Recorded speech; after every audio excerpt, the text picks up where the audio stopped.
the You know, like we because came here and we they swear an oath.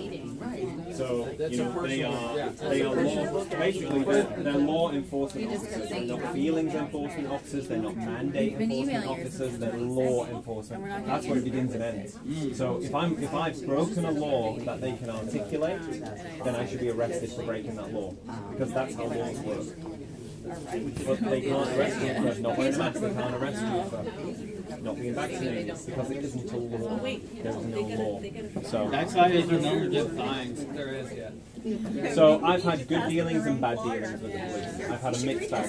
I'm sure when you get them out of the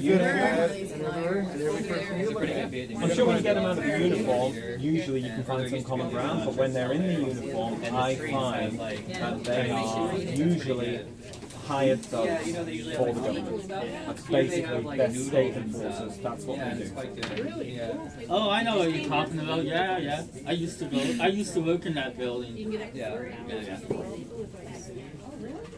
They used to have a good Korean / Japanese place. I love those cooking. Nice. Is that the treats? Do you know what I read? No, it was a food court. It's no longer there now. But there was an older Asian couple. I think they were Korean.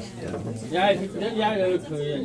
Do you know they had good food. you can't refuse someone access to culture under the International Human Rights Act, which theatre, cinema, galleries, restaurants. Because if I want to take my daughter and she's never had Indian food, and they're like, you can't come in, that's basically refusing her access to culture, which is a violation of the International Human Rights Act. Wow.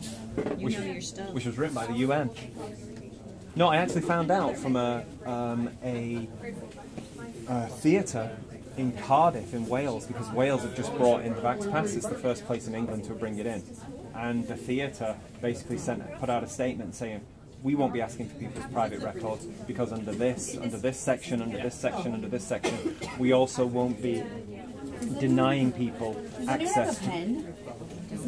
We won't be denying people access to culture because under this protected characteristic in this, you can't deny people access to culture.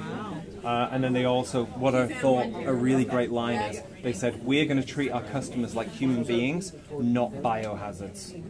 And I was like, who said this now? What company? It was a theatre chain, cinema chain in Wales in England. Yeah. Cool. So. What cinema chain in Wales? It was just a local cinema chain because they brought the Vax Pass in Wales, and they said we're not doing it. We're not asking for people's private medical information because it would be a violation of international human rights. Yep. But Tara. Where's Tara? That might be something for us to look into, because even just that there's a little section in the International Human Rights that says you can't deny a person access to culture, which can cover theatre, museums, art galleries, but it also covers, I think, restaurants. Because, like I said, if I want to take Sophia, she's never had Greek food, and I'm like, I want to take you for Greek food so you can see what it's like. That is access to culture. How are international human rights enforced? If your rights are violated, who polices it? Hang on. I don't know. That's what we need to find out. But there are international human rights lawyers, but I'm not sure. What? We're going to put together tomorrow. On compiling evidence for conjunction. Okay. Yeah. You know, there's one going on right now.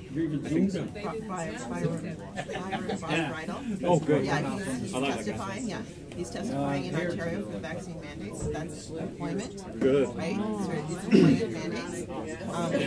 We want to pull here is either BSOE or vaccine. The injections in general, right? Yeah. But we're not going. You giving up, are you? I'm not giving up. It needs to be more specific. We argue those points. We want to go into any argument. Yeah. No, absolutely. I mean, the big thing for me is that he keeps, and I've seen the document that they send around to all the businesses that says you have to ask for proof of vaccination. It's the law. I still haven't seen this law that they keep. But is that not illegal to say that something is the law, force someone to do something, and then it actually turns it? False pretense. So I think I may have to go and have a chat with the RCMP about the Department of Health, basically doing exactly that. What we should be doing on a regular basis is filing individual charges for infractions by individual companies, agencies, everything. The ombudsman, the fact that they won't come and speak to us right now, we could all right now. We've already, me and Morgan have already put a complaint in with the Ombudsman last week when they wouldn't come out. Well, they did come out, but then they said, we're not going to talk to you, you need to send us an email. And we said, no, we want a meeting. Like, if you're busy now, that's fine, but let's set a date when we can come back. No, they wouldn't talk to us. So we went and put a complaint in. And everybody should be doing that against any agency, any department, any programs, facilities, anything. There's opportunities for us to be doing this on a like friggin' daily basis. Yep, absolutely. Everybody could be logging on to the Ombudsman website, Ombudsman, Well, and there's a complaint form right there. You can fill it out. Well, I'm waiting for the police. Well, I'm waiting for the police because the police are definitely on it. I'm going to find out what the police do, and then once the police leave and we are still here, then I'm going to go down and talk to the Ombudsman and say there's like 40 people out there, we all have filed complaints, no one has come out for it. So it's like, there's 40 of us, 40 people being denied access to the Human Rights Commission.